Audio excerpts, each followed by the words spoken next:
Do you want a fast spaghetti recipe? Of course you do. Do you know you can prepare this recipe in the time that it takes to cook that spaghetti? You do now. Hey everyone, Mark here. Do you ever come home tired from a long day of work or an establishment where you've had one too many? And you want something to eat that is fast, easy, and filling? Of course you do, because that's why you're here. And that's why you're also going to subscribe and like this video.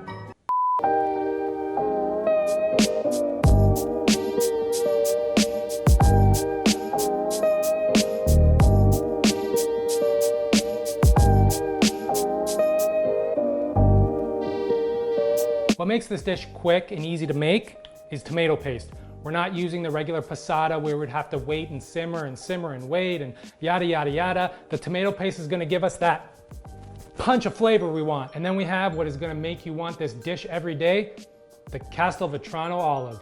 And I'm sorry, there's no substitute. You have to just go out and find these beautiful, rich and buttery Sicilian olives because I'm telling you to, and because you're going to thank me, especially if you haven't had them before. And then we're gonna round out this dish with some onion, garlic, the ever so trendy Calabrian Chili. Let's do this. Oh yeah, I forgot this too. Let's start by salting some boiling water and add that pasta. Slice up a couple of cloves of garlic and finely chop half of a small sweet onion. Next up, grab a cup of olives, and now we gotta take out the pit. You can use the flat part of your knife and smash down, or you can use meat mallet and smash them. I prefer this method just because it's more fun. Hulk smash! Then finally chop up half of your pitted olives and leave the rest as is. Then grate some Reggie, as much as you want. I won't judge, I never will. Next up is the Calabrian Chili.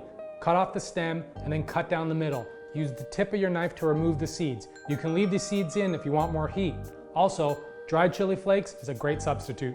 In a pan on medium heat, add about a quarter cup of extra virgin olive oil. Add the tomato paste and try to create a hot spot in your pan. That way we can toast it and get rid of that raw flavor and bring out that rich flavor we're looking for. Add the onions, the garlic, the chili, the olives, and season with salt and pepper. As the pasta is cooking, so does this. Just let it simmer, mixing every so often. Now add a little bit of pasta water and the pasta. This way we can finish cooking it in the sauce. Mix and toss, adding more pasta water if needed. Then turn off the heat and add the cheese, mixing and tossing to incorporate everything. Now it's time to plate.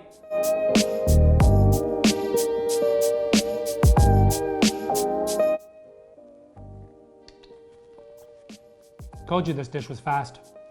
So much flavor in one bowl of pasta. The richness from the tomato paste, the buttery texture from the olives. You get that heat from the chili, sweetness from the onion and the garlic that just overall balances it out. What can I say? It's perfect. As always, full recipe in the description below. Please like and comment. Don't forget to subscribe. Until next time, ciao.